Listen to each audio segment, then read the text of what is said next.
आध्यात्मिक रूप से आगे बढ़ना चाहती हूँ। क्या शादी और परिवार मेरे आध्यात्मिक विकास में मदद कर सकते हैं या ये रुकावट है?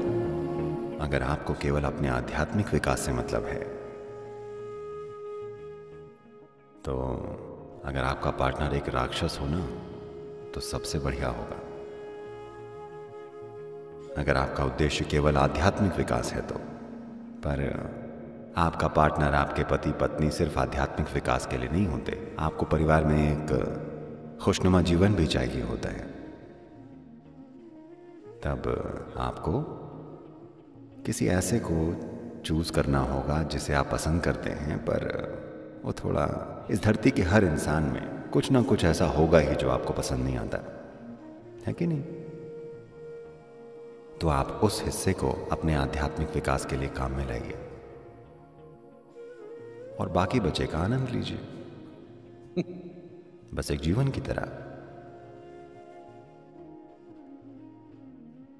तो अगर आपका इरादा एक अच्छा परिवार पाने का है, तब दो लोगों के बीच थोड़ा बहुत तालमेल होना चाहिए, नहीं तो ये नहीं चलेगा। खासकर अगर आपके बच्चे हो चुके हैं, तब तो तालमेल होना ही चाहिए, नहीं तो आप उस नए जीवन को खराब कर देंगे जो अभी अभी आया है। अगर आपने एक गंदा माहौल बनाया, तो आप उस जीवन के साथ गलत कर रहे होंगे जो अभी खिल रहा है। ये हक किसी को नहीं है, पर लोग ऐसा कर रहे हैं। आप खुद को जितना मर्जी उलझा सकते हैं, ये आप पर है, पर आप उस नए जीवन के साथ खिलवाड़ नहीं कर सकते जो बस अभी विकसित हो रहा है। काश कि बच्चे पैदा करना और कठिन काम होता।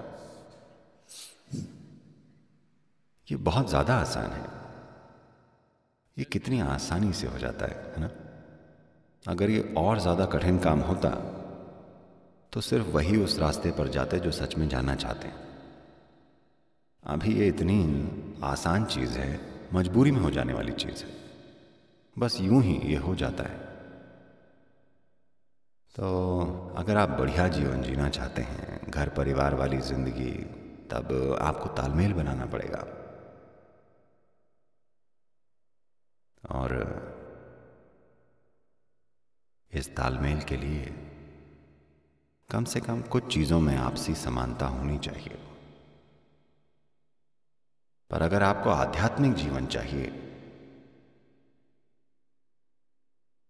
तो इससे फर्क नहीं पड़ता कि दूसरा इंसान कैसा है। आप हर चीज को अपने विकास के लिए काम में ला सकते हैं, हर चीज को अपनी उन्नति के लिए। अगर आपका फोकस केवल इसी पर है तो, पर आमतौर पर आपका फोकस दोनों तरफ होता है। आपको थोड़ा वो भी चाहिए और थोड़ा सा ये भी। ये मिला जुला खेल है, इसलिए ये थोड़ा सा मुश्किल हो जाता है। देखिए, अगर आपको बस एक बॉल को उछाल कर कैच करना हो, ये उछाली और कैच कर ली, ये आसान है। अगर आपको 2 करनी है, ये थोड़ा मुश्किल होगा। आपको 3 करनी हो और मेहनत लगेगी। आपको 5 करनी है, मुश्किल है ना? तो आप अपने जीवन में कितनी बाजीगरी करना चाहते हैं, ये चुनाव हर व्यक्ति को करना होता है। अगर आप आसानी से एक साथ 12 गेंदें उछाल कर करतब कर सकते हैं तो कमाल है, पर ज्यादातर लोग पागल हो जाएंगे अगर वो 2 या 3 से ज्यादा के साथ ऐसा करने की कोशिश करें। तो ऐसे लोगों के लिए अच्छा होगा कि वो इसी रेंज में रहें, या बस एक ही बॉल के साथ खेलें, केवल आध्यात्मिक बॉल से। ये आसान होगा, है ना? केवल आध्यात्मिक बॉल से उनके लिए बड़ा आसान होगा। सोते सोते भी वो एक बॉल के साथ खेल सकते हैं। 2 के साथ ये थोड़ा जटिल हो जाता है। जैसे जैसे नंबर बढ़ेगा, ये और भी जटिल होता जाएगा। अब आप आध्यात्मिक होना चाहते हैं, आपको एक बढ़िया पारिवारिक जीवन चाहिए, आपको एक अच्छा पति बनना है, अच्छी पत्नी, अच्छा पिता, अच्छा पड़ोसी, सामाजिक रूप से सक्रिय होना है। आप महत्वाकांक्षी हैं, आप दुनिया जीतना चाहते हैं, आप बिजनेस करना चाहते हैं, आप कई सारी चीजें करना चाहते हैं। इसमें कुछ गलत नहीं है, पर इसके लिए अलग अलग स्तर की क्षमताएं चाहिए। गलत कुछ भी नहीं है, पर आपको ये देखना होगा कि आप कितनी चीजें करने में सक्षम हैं और कितनों के लिए नहीं हैं। अगर आप अपनी क्षमता से ज्यादा गेंदें उछालने लगेंगे तो आप भटक जाएंगे पूरी तरह से। ये आपको बिल्कुल पागल कर देगा। ये जीवन की साधारण चीजें हैं जो लोगों को तोड़ रही हैं, है ना? बस जीवन चलाने की कोशिश है, बिजनेस में सफल होने की कोशिश है, एक अच्छा परिवार बनाने की कोशिश है। ये चीज़ें लोगों को टुकड़ों में तोड़े डाल रही हैं। लोगों के दिमाग खराब हो रहे हैं, उनके दिल टूट रहे हैं, वो खुद की जान लेने की कगार पर हैं। ये सब इसलिए हो रहा है क्योंकि आप कुछ ज़्यादा ही गेंदों वाला करतब करने की कोशिश में हैं, जो कि आपके बस की बाहर की बात है। क्या ये गलत है? नहीं, इसमें कुछ गलत नहीं है। ये बस ऐसा है कि जब आप अपनी क्षमताओं से कुछ ज़्यादा करने की कोशिश करते हैं तो आप बावले हो जाते हैं, क्योंकि आपने 5 गेंदों में निवेश कर रखा है और अगर इनमें से एक भी गिर गई तो आप पागल हो जाएंगे। आपका बिजनेस सफल है पर आपके बच्चे अच्छा नहीं कर रहे हैं, क्या आप ठीक रहेंगे? नहीं। आपके बच्चे बढ़िया हैं, पत्नी बढ़िया है, पर बिजनेस डूबा जा रहा है, आप ठीक रहेंगे? नहीं। या फिर ऐसा हो कि सब कुछ तो ठीक है पर आपकी सेहत ठीक नहीं है, ठीक रहेंगे आप? नहीं। तो ये ऐसा ही है, अगर एक बॉल भी नीचे गिर गई तो ये आपका दिमाग खराब कर देगी, है ना? बाकी सब बढ़िया है, बस एक गिर जाए वही समस्या बन जाएगी, है ना? तो तालमेल बनाने के लिए कोशिश लगती है, समझौते करने पड़ते हैं, प्यार चाहिए, सहनशीलता चाहिए होती है ना? कोई लगातार एक ढंग का है। You want to build rapport with that person, but you don't want to go his way. That takes lots of endurance. और आप उसके साथ तालमेल बिठाना चाहते हैं पर उसके तरीकों पर चलना नहीं चाहते, इसके लिए बहुत सारी सहनशीलता चाहिए। हाँ या ना? जिनसे आप प्यार करते हैं उनके साथ रहना आसान नहीं है। ऊपर से आपको कहा जाता है कि अपने पड़ोसियों से भी प्रेम करो। आपके अंदर सबसे ज्यादा कष्ट उन लोगों की वजह से होता है जिनसे आप प्यार करते हैं, ऐसा ही है ना? हाँ, हमेशा। तो अगर आप पड़ोसियों से प्रेम करें तो आप सारी दुनिया से प्रेम करेंगे और ज्यादा करेंगे,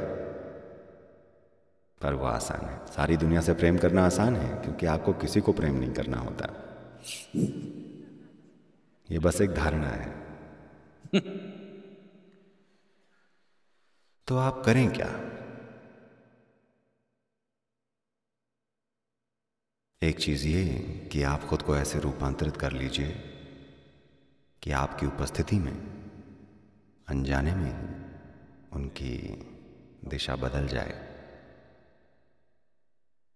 अगर आप अकेले चलना चाहते हैं तो ये बहुत आसान है,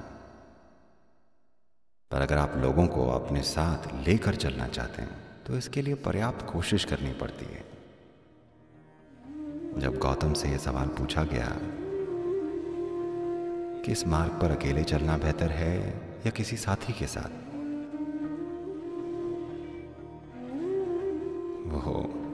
वो मेरी तरह नहीं है, वो सूखा जवाब देते हैं।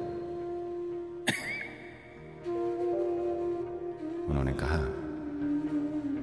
अकेले चलना बेहतर है बजाय किसी मूर्ख के साथ चलने के।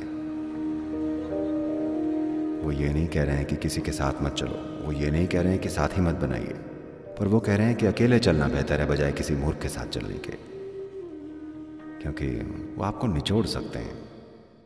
वो आपकी इतनी सारी ऊर्जा और समय ले सकते हैं, और आपको क्या पता वो आपसे ज़्यादा ताकतवर हो सकते हैं और वो आपको अपने रास्ते खींच कर ले जा सकते हैं बजाय इसके कि आप उन्हें अपने रास्ते ला पाएं। बहुत संभव है। हाँ, तो मैं वो नहीं कहूँगा जो गौतम ने कहा है। मैं बस इतना कह रहा हूँ, It doesn't matter how you walk, as far as your spiritual process is concerned, anyway you're alone. कि इससे फर्क नहीं पड़ता कि आप कैसे चलते हैं। जहाँ तक आपकी आध्यात्मिक प्रक्रिया का सवाल है, आप वैसे भी अकेले ही हैं, कोई आपके साथ नहीं है। केवल ये शारीरिक चीजें, बस जो जीवन की भौतिक चीजें हैं, उन्हें आप लोगों से बांट सकते हैं। आप अकेले आते हैं और अकेले जाते हैं, है ना? अगर आपका जुड़वा भाई या बहन भी हो तब भी आप अकेले ही आते हैं और अकेले ही जाते हैं, है कि नहीं? तो जब बात आत्म की हो तो आपको वैसे भी अकेले ही चलना है। तो इन चीज़ों को मिक्स मत कीजिए। इसलिए अपने उस हिस्से को आप अच्छे से संभालिए और भौतिक वाले हिस्से को अपनी क्षमता अनुसार जितना आपसे हो सके आप कीजिए। अगर वो आपके साथ आए तो बहुत बढ़िया होगा, अगर वो नहीं आते तो उनसे द्वेष मत रखिए। बस इतना है कि आपको उनके रास्ते नहीं जाना है। शायद किसी दिन जब डॉक्टर उन्हें बताएगा कि उनका लिवर गड़बड़ है, तब वो शायद दिव्यता को खोजें। हाँ, आपने देखा है, लोग होते हैं जो सुबह टहलने जाते हैं। हर कोई नहीं, ये कुछ खास तरह के लोग होते हैं। सभी लगभग 50-55 की उम्र के ऊपर वाले होते हैं। वो दुबले हो चुके हैं और वो तेज तेज चलते हैं। हर रोज बिल्कुल नियम बनाकर वो जाते हैं। ये आम तौर पर वो लोग हैं जिनको दिल से जुड़ी प्रॉब्लम्स हुई हैं। वो लगभग मर ही गए थे, तभी उनके डॉक्टर ने उनको बताया या तो ये कीजिए नहीं तो आप गए। अब उनका चलना वैसे है जैसे कोई धर्म निभाता है, खाली संडे की सुबह नहीं, हर सुबह। आपने ऐसे लोग देखे हैं? अचानक वो बदल जाते हैं, वो ठीक से खाते हैं, हर चीज ठीक से करते हैं, क्योंकि जीवन और मौत का डर बैठ गया है। तो अलग अलग तरह के लोगों को अलग अलग तरह का प्रोत्साहन चाहिए। अगर आप समझदार हैं तो आप बस देखकर समझ जाएंगे। अगर आप समझदार नहीं हैं तो आप मार खाकर सीखेंगे। जिंदगी आपको मारेगी। तो आप ये पक्का कीजिए कि अपने जीवन के आध्यात्मिक हिस्से को आप 100% ठीक से संभालें। आपके जीवन का भौतिक हिस्सा कभी भी 100% ठीक नहीं होता। ये कभी हो ही नहीं सकता। ऐसा ही है ना? ऐसी कोई फैमिली होती है क्या जो परफेक्ट फैमिली है? ऐसा कोई रिश्ता होता है क्या जो परफेक्ट रिश्ता हो? ऐसा कोई बिजनेस होता है क्या जो परफेक्ट बिजनेस हो? ऐसा कोई करियर होता है क्या जो परफेक्ट करियर हो? ऐसी कोई चीज़ नहीं होती। मत खोजिए उसे। आपका जीवन व्यर्थ हो जाएगा और बस काल्पनिक रहेगा अगर आप ऐसी चीज़ें खोजेंगे। ये बस उसी हद तक हो पाते हैं जितनी संभालने की आप में क्षमता होती है। बस ये ठीक है।